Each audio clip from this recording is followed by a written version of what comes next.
Hey guys, welcome back to my channel. So today I wanted to talk to you really quick about something. So if you guys checked out my life update video, it's kind of gonna give you a little explanation as to why I keep calling myself broken, because I am broken. I can't walk right now. I did tear my Achilles tendon, so that was fun. Check out the story, because the story is just ridiculously weird and just got weirder, and I don't think it's really gotten any better since. But so I wanted to talk to you guys today. You guys will have heard on that video as well that I was able to finish my first novel during NaNoWriMo. I'm still so excited about it, but I'm just kind of taking the month to plot and plan my next novel, so that this month is plotting and planning a different novel, and then January is going to be going back to edit the first novel. So just kind of like stepping back from that novel before I go back and edit it. So this time I'm not gonna just, you know, sit on my laurels, or though that's pretty much what I have to do with, you know, one leg. But I'm gonna go ahead and start plotting and outlining and getting all of my character descriptions done and all that stuff for the next book. So I was gonna talk to you today about So You Think You Want to Write. So it's one of those things, I think, in the past couple of years that has become, I guess, a more, what is the word? Traveled road? I guess, yeah, a road that is more traveled. It used to be that when you wrote a book, you'd have to, you know, get it published by a publisher, or spend ridiculous amounts of money, like ridiculous amounts of money to self-publish yourself. It has become so much easier to self-publish, as well as I feel like a lot more boutique publishing companies are opening up, that smaller publishing companies. I feel like a lot of the larger ones have a lot more divisions within their company. So you'll have them for all these little niche markets. So it's just a little bit easier. I'm not saying it's easy. A little bit easier than it was to get published. And a lot of people, I've been watching a lot of YouTubers who are writers, and they just have really inspired me to kind of start thinking about which process do I want to go through. Do I want to start looking for an agent to get published through a company, or do I want to self-publish? And it's kind of one of those things, it really just, it's what you want to do. But before you even start thinking about publishers, I think the road is being more traveled because of how easy it is to get published now, or that it is easier to self-publish, so more people are doing it. I think with that it does, I mean, it's gonna sound sad that I say it this way, but dilute the water, I guess, dilute the pond. It's just gonna be like, there's so much more out there. So there's gonna be more, especially I think in the fantasy sci-fi realm, there's a lot more choices. So there's gonna be more worlds, there's gonna be more dystopian books, there's gonna be more, you know, magical books, witches, warlocks, werewolves, things like that. Like, then there's gonna be a lot more of the kind of heartfelt, touchy-feely fiction books that aren't, you know, aren't fantasy. So I think there's a lot more of that coming in. So I think as a writer, you should really be ready to understand what it means to be a writer. First off, it's not a short and easy process. I've had so many people tell me, oh, you just sit down and you write. I'm like, no, you don't. You don't just sit down and write. You don't just sit down and go, let's go. If you can do that, that's insane. Please, your God, tell me you're like, how do you do that? Because it's just, nobody does that. It's insane. Because you're gonna get to a point in a book where you're like, I don't know where to go from here. I don't know what this person would do, blah, blah, blah. And then a lot of times also your characters come out, when you come out reading them, they fall flat. Just because if you don't have backstories and things like that, they don't feel multidimensional. They feel flat. So yeah, understanding first off that writing is a multi-process situation. First off, let's go with kind of what I tend to do. I get inspiration. Okay, part one, inspiration. This book that I'm currently getting ready to start going through and diving into was a dream. Literally woke up one morning and I was like, that was a really cool dream. Just wrote it down, put it off to the side, because I was currently working on the other book that I finished in NaNoWriMo. So I'm gonna call this book that we're talking about now, the one I'm working on, is the WIP, Work in Progress.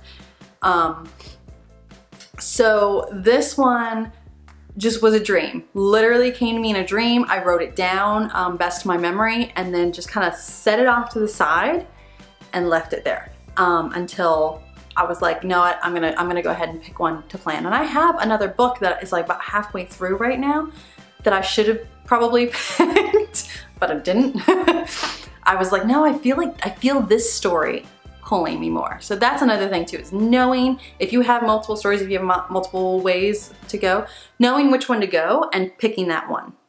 Because you can, you know, say you're working on 3 or 4 books at the same time, but I feel like that would be extremely confusing to keep your characters and everything together. And then not to mention have an attachment to your characters. If you love them and if you have this attachment to them, you know, you'll tend to write more to where other people will start having an attachment to them. So writing, you know, just saying, all right, I've got this idea. So I was like, I'm gonna develop this idea. So the first thing I started doing was kind of brain dumping, I guess. So writing about it. So the dream I had was a short snippet. It was just like 2 or 3 scenes in my brain. And so now I've just got to start brain dumping and questioning. So why is this person doing this? Why is this happening? What's going on here? Who's this person to this person? What's going on with this one? Who's my main character? What am I going to do? So just asking questions and brain dumping and getting stuff out, getting creative ideas out. What would you like to see? Things like that. Then I go into what I call plotting. So I start plotting, basically coming up with locations. I start coming up with, okay, why is this person, why would it be bad for this to happen? Like if I say like, I want this to happen, why would it be bad? Or why would it be good? Or what am I going to hear? So it's part of plotting, I guess. Plotting and brain dumping are very similar process, but I feel like plotting is a lot more in depth. I do a lot more research in it. I find things online. I come up with my locations because I like to do a lot of paralleling the current universe. So paralleling our universe. So things that you could see happening or things that are like in our world, but other people don't know about it because this is going on in the shadows or it's going on in another kind of dimension or something like that. So I like doing things like that. So I have to actually research locations. I have to actually research people. I have to research all that stuff. So it's a lot of research comes into it. Then I start, once I get a lot of the plotting down, I feel really comfortable about where I want things to go, I start outlining. Outlining is an interesting process. There's gonna be videos, don't worry about it, there's gonna be videos coming up that are gonna be on each of these little sections. So like plotting and then outlining and going on from there. So I think for me outlining was difficult. It's not so much anymore. Thank you, Vivian Reese. Like insane. I cannot believe how much her videos. She did a video on her outlining, how she outlines in like I think 8 things that she does to outline, like for her outlining. I'm not kidding you that homie. I knew exactly, I kind of knew this stuff, but it was one of those things to having it reinforced by her. I was like, yes, okay, I am on the right track. So it's 8 things that should happen in a book, in a storyline. So, and I was like, oh, and I like wrote them down and I went back through my book I finished in NaNoWriMo and I started going through it and I was like, yep, that's happening. Yep, there's that. Yep, there's that. And I checked them all off and I was like, okay, good. I'm not completely incompetent. Okay, I'm not the only one that's like thinking this way. So those outlining tips really, really, really help me. I highly suggest if you're going to write a book, plotting and outlining are your 2 main freaking things because they take up a lot of time. They can take up a lot of time if you don't know what you're doing going into it. And then if you do a lot of really good plotting and figuring out kind of what you want and everything, outlining is going to be easier. When your outline's really good, writing is going to be easier. When your writing's really good, editing is going to be easier. So you see how it's just a snowball effect. Everything else is going to be easier if you get these first 2 things down pat. So that is outlining. And then you go in and you do the writing phase. Writing for me is just literally drop it on a page. I just want the story down. I try not to go back and edit as much, if at all. I try to really just get it off, like get it out of my head, get it onto the page, and then when my edits, that's when I start going back in and filling in things or fixing things or connecting things or something like that. So then you have the writing phase. Once you're done writing the book, now this writing phase depends on who you are and how well you write and how you write and all that jazz as to whether or not you're gonna be able to get through it in a reasonable amount of time. So that's why NaNoWriMo comes in handy, because NaNoWriMo is great for getting goals down. I need to write this many words a day, and you hit those goals. Next day, you hit those goals. So that's why NaNoWriMo is so amazing. If you don't want to do NaNoWriMo sized goals, that's fine. Figure out how long you want to take writing your book, about how many words / chapters you want in your book, and then figure out how to do it from there. That's fine by me. I think like NaNoWriMo goals are great. It's 1,667 a day to get through to 50,000 words a month. That's fine, perfectly fine. I'm kind of thinking on this next one, I kind of want to aim for more like 1,500, just so I don't feel like I'm gonna cry every day. I think that would be better. I'm not sure. I may just stick with NaNoWriMo goals. But yeah, so then there's the writing phase. Then there's what I call take a break, holiday, whatever you want to call it. So let it rest for 3 to 4 weeks, so probably around a month. I'm probably gonna get antsy, I know I am, and probably around the last week in December, I'm gonna pick up my manuscript and start editing. I kind of already tried to, like started going through the first chapter and I was like, no, stop, what am I doing? Why am I editing? No, you have to leave it alone. This is kind of a good way to step back from it and give yourself space, so that when you come back and read it, you're reading it with fresh eyes and you're reading it with a fresh mind, and you're like, oh, okay, this doesn't read right. This doesn't read the way I think it was reading. Things like that. So it's good to come back with fresh eyes. And then, so you have your first edit done. So it's writing it down, putting it on paper, that's called your first draft. Then you have your first edit. Then you have your second edit. Then you have probably a third edit. Then what you'll probably do is send it to another editor, and then that's another edit. So this depends also as well as like if you're self-published versus being published by a company. So that's gonna vary on who's paying for what, where it's going, all that jazz. Then you're gonna have beta readers. When you think it's absolutely perfect and you think it's great and you're like, yes, this is awesome, send it to beta readers. They will tear it apart and you'll have to start over again. Yes, that's gonna be so much fun for me. And then beta readers give it back to you. They give you feedback on it. You can kind of fix things that don't fit right, or just things that don't read right, things like that. Maybe give a little bit more character, like depth to a character, there we go. Things like that, and then you'll send it to a final editor, and it will take several times. Like it'll be to a point where you hate your story, you hate your life, and you want to vomit. So that sounds like fun, right? Then you send it when you think it's absolutely perfect. You send it.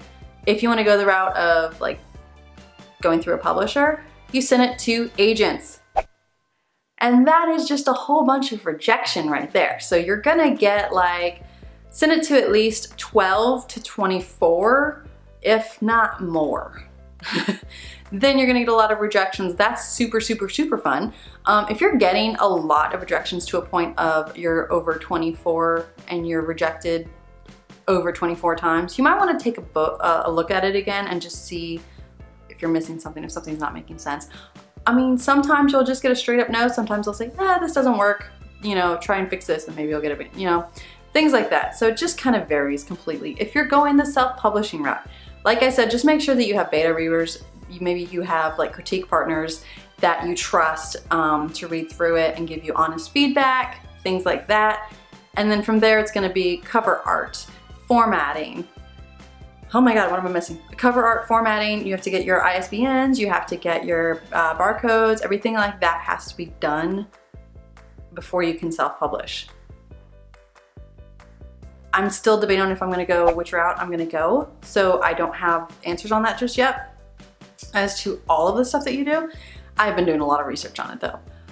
I'm a little terrified to think about going the self-publishing route because there's so much you have to do.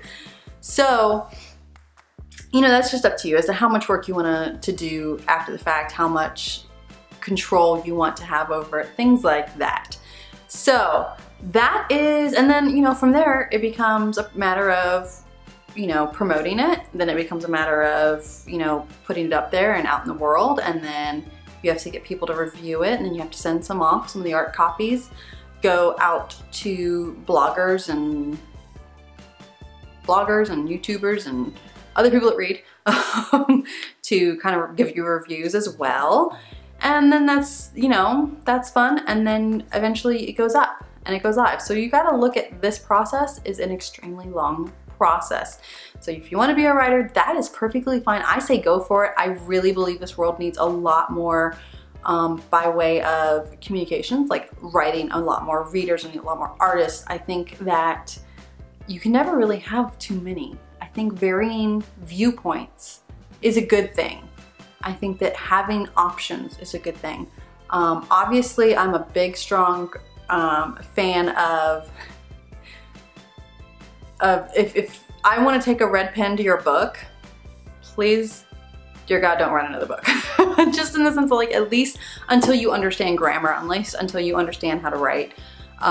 That's another big thing. You know, people are like, oh, I can do it and just do it the way they speak, but you know, LOL won't really translate in a book, or BRB or something like that. It doesn't really translate in a book. There are several books that went like bestsellers that I wanted to take a red pen to. Now I get there's gonna be times like, oh, okay, this word's incorrect. Because you do all these edits, but at the same time, you're still human. There's gonna be human errors. I get that. But when it's to a point where it's almost every single page that I'm like, I really could have red marks all over this page, marking it up and editing it for you, then you might want to think about either investing in another editor, or you might want to think about taking a class or something like that. It's just you gotta have a good grasp on the language, on the English, or whatever language you're writing in, but the English language, you know, before you write a whole book and, you know, it ends up being annoying. So that's kind of my very long spiel about, so you want to be a writer. Writing is not a process where you just sit down and write, all of a sudden magically it's published. No, that's not how that works. There's a whole lot to it. If you're a self-publisher, there's a lot more to it.